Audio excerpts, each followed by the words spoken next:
పెద్దలు చక్రధరరావు గారు, సమావేశానికి హాజరైనటువంటి బుద్ధిజీవులందరికీ జైత్రయాత్ర, జగిత్యాల జైత్రయాత్ర జరిగినటువంటి ప్రాంతంలో కరెక్ట్గా నెల రోజుల ముందు, ఇవాళ 16, రేపటికి 17వ తారీఖు, జూలై 17వ తారీఖున మల్లేష్ అనే యువకుణ్ణి అత్యంత దారుణంగా కొట్టి ఆటోలో పడేసి కత్తులతో పొడిచి చంపితే తెలుగు మీడియా కానీ ఇంగ్లీష్ పత్రిక కానీ వాళ్ళు రాసినటువంటి కథనాలు అసలు ఈ రాష్ట్రంలో విలేకరులు చేస్తున్నటువంటి పని ఏంటి? జర్నలిస్టులు సరిగ్గా విషయాన్ని రిపోర్ట్ చేస్తున్నారా? ఇండియా టుడే, తెలంగాణ టుడే అనే ఇంగ్లీష్ పత్రిక,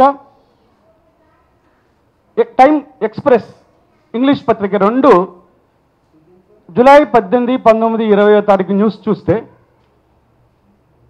after being opened rowdy sheet against Salluri Mallesh continuously harassing the woman, as a result the father of that victim attacked him. This is the opening sentence on Telangana Today. అంటే జర్నలిస్టులు చాలామంది, 80% మంది జర్నలిస్టులు వాస్తవాలను రాస్తారని అనుకుంటున్నా.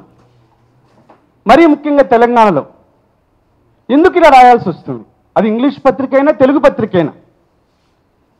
మల్లేష్ చనిపోయే నాటికి మల్లేష్ వయసు 26 సంవత్సరాలు, 26 సంవత్సరాలు తక్కువే. ఆయన మీద కేసు అయింది 2022లో కేసు అయింది. కేసు అయిన తర్వాత, మల్లేష్ కేసు పెట్టిన తర్వాత, అట్రాసిటీ కేసు పెట్టిన తర్వాత, జూలై 18వ తారీఖు చంద్రయ్య పైన, నయనాల రాజిరెడ్డి పైన, నయనాల మల్లారెడ్డి పైన అట్రాసిటీ కేసు ఎంక్వైరీ జరగాల్సింది జూలై 18వ తారీఖున. జూలై 17వ తారీఖున మల్లేష్ని మర్డర్ చేశారు. అంటే అట్రాసిటీ కేసులో నిజాలు బయటకు వస్తాయని చెప్పి ఒక అంశం. రెండవ అంశం, మల్లేష్ వయసు 26 ఏళ్ళంటే 2022లో ఆయన పైన కేసు అయిందంటే 23 సంవత్సరాల వయసులో కేసు అయింది ఆయన పైన. ఉన్నత కుటుంబం కాదు, వాళ్ళ తల్లిదండ్రులను చూసాం, కూలి పని చేసుకునే వాళ్ళు. ఒకవేళ మల్లేష్ పదే పదే ఈవిటీజింగ్, ర్యాగింగ్ చేస్తున్నా అనుకుంటే, నిజంగా అది నిజమై ఉంటే, అది కూడా ఒక దళిత కులానికి సంబంధించినటువంటి వ్యక్తి, కాస్తో కొద్దో గొప్ప ఉన్నతమైన బీసీ కులమైన లేదా ఉన్నత వర్గం అమ్మాయిని టీచ్ చేస్తున్నానంటే ఈ పోలీస్ వ్యవస్థ ఊకుంటుందా? 3 ఏళ్ల పాటు ఊకుంటుందా? ఖచ్చితంగా ఈ పోలీస్ వ్యవస్థ ఆయనకి 3rd డిగ్రీ పెట్టి ట్రీట్మెంట్ ఇచ్చేవాళ్ళు. అప్పటికే కాంగ్రెస్ నాయకుడు చంద్రయ్య రాజిరెడ్డికి సమీప బంధు. ఇవన్నీ మనం పేపర్లో చూసింది వేరు, రియల్ వర్షన్ వేరు. చంద్రయ్య కంటిన్యూస్గా మల్లేష్ కుటుంబ సభ్యుల్ని బెదిరిస్తూ వచ్చాడు. మల్లేష్ కూలి పని చేసుకునే మల్లేష్ని ఆర్థికంగా నష్టం చేశారని చెప్పి అక్కడ ఉన్నటువంటి వాళ్ళు భావిస్తూ ఉన్నారు. మరి ఇలాంటి సమయంలో 3 ఏళ్లుగా మన సినిమాల్లో చూస్తుంటాం, జై భీమ్ సినిమా చూడగా అనుకున్నాం మనం. కానీ జై భీమ్ సినిమా కంటే ఎక్కువ జగిత్యాలలో ఒక దళిత యువకుణ్ణి 3 ఏళ్లుగా మానసికంగా హింసిస్తూ అట్రాసిటీ కేసుని కూడా పక్కదావ పెట్టిస్తూ ఉంటే మన తెలంగాణ సమాజం, అది జగిత్యాల జైత్రయాత్ర, సిరిసిల్ల పోరాటం, ఉమ్మడి కరీంనగర్ జిల్లాలో జరిగిన పోరాటం లేదు. విప్లవకారులు, కమ్యూనిస్టులు కరీంనగర్ అంటేనే ఒక కంచుకోటగా చెప్పబడే ప్రాంతంలో ఇంతటి అన్యాయం చేసి ఆటోలో పడేసి చంపి, పొడిసి చంపి అక్కడ పడేసిపోతే, అంటే కింద స్థాయి వాళ్లకు ఒక రకమైనటువంటి న్యాయం, ఉన్నత వర్గాలకు న్యాయమా? ఈ దేశంలో న్యాయ వస్తుంది. న్యాయ వ్యవస్థ కూడా కులం ఉన్నదని మనకి ఎప్పటి నుంచో తెలుసు.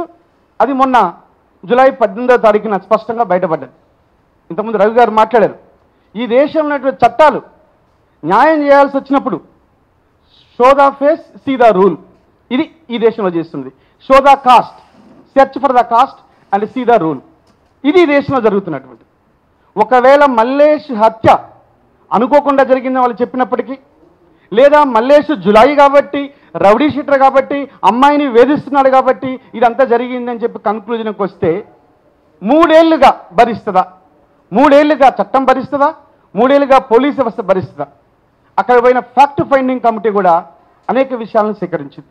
మల్లేష్కి రాజకీయ బలం లేదు, ధనబలం లేదు, కులబలం లేదు, 26 ఏళ్ల వయసు, 23, 22 ఏళ్ల వయసు నుంచి 20 లక్షల రూపాయల డబ్బులు వాడుకున్నారని చెప్పి ప్రజా సంఘాల ద్వారా తెలుస్తుంది. అంటే ఇవన్నీ విషయాలు చూసినప్పుడు తెలంగాణ సమాజంలో ప్రశ్నించే గొంతుకలు ప్రశ్నించట్లేదు, నిలబడట్లేదు.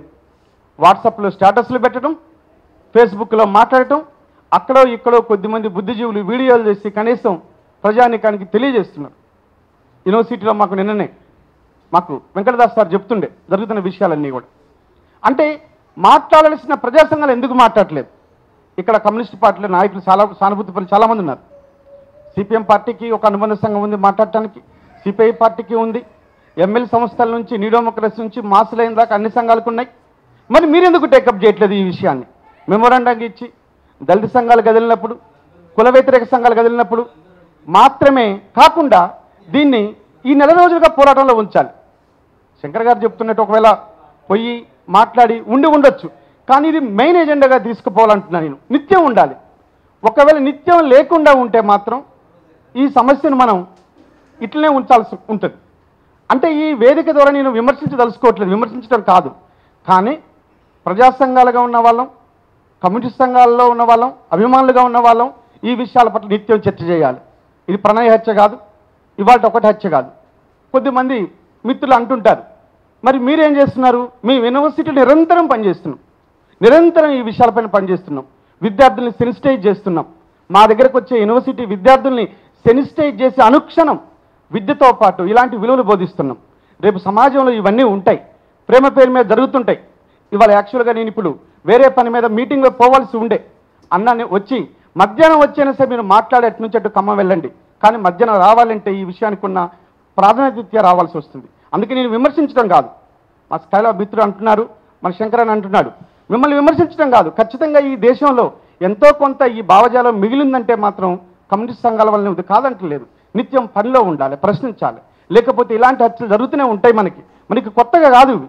ఎప్పుడైతే మనం ప్రణయ్ హత్య కేసులో గట్టిగా నిలబడ్డం ఆ మాత్రమే న్యాయం జరిగింది.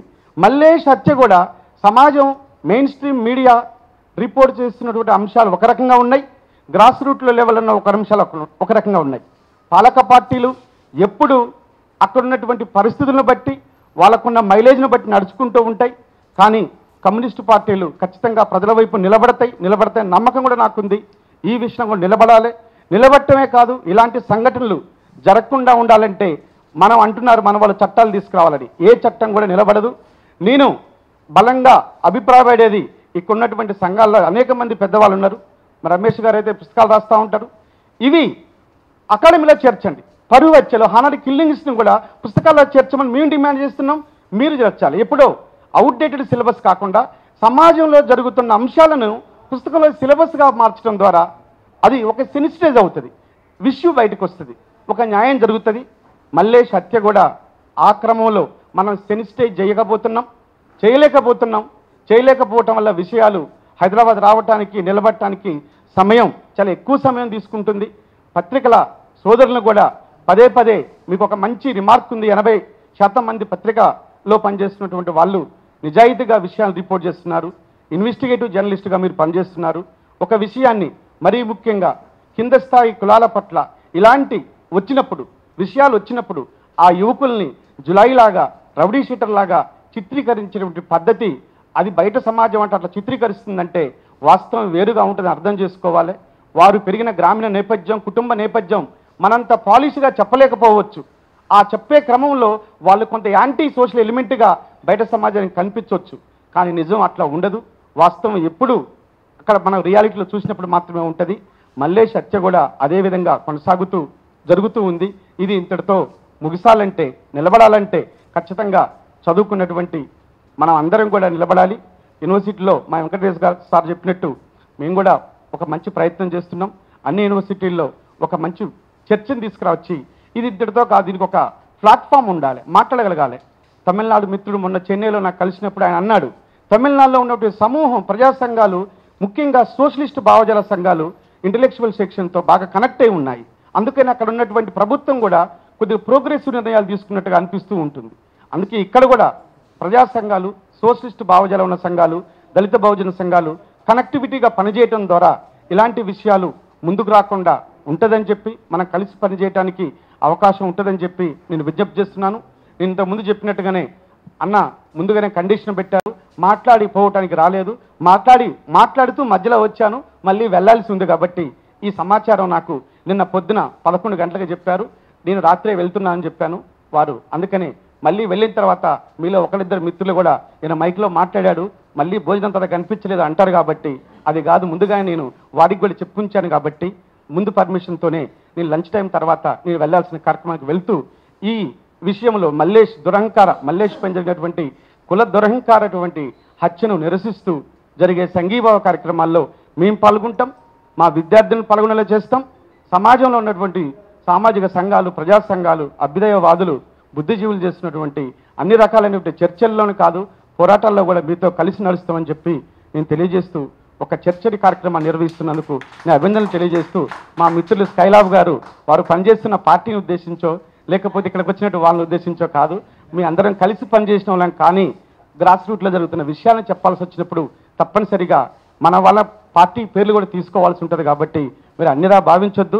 ఇది కోపంతో మన వాళ్ళు ఒక ఆవేశంతో చెప్పే మాటగానే తీసుకోవాలని చెప్పి కలిసి పనిచేయటం కోసం ఒక ప్లాట్ఫామ్ని రూపొందిస్తూ ముందుకు పోయే క్రమంలో మేము ఖచ్చితంగా నిజాయితీగా పనిచేస్తాం. మీతో పాటు ఉంటూ నా మనస్ఫూర్తిగా సంఘీభావాన్ని, నా యొక్క ప్రయత్నాన్ని, మీ పోరాటంలో నేను కూడా క్రియాశీలకంగా పాల్గొంటానని తెలియజేస్తూ ముగిస్తున్నాను.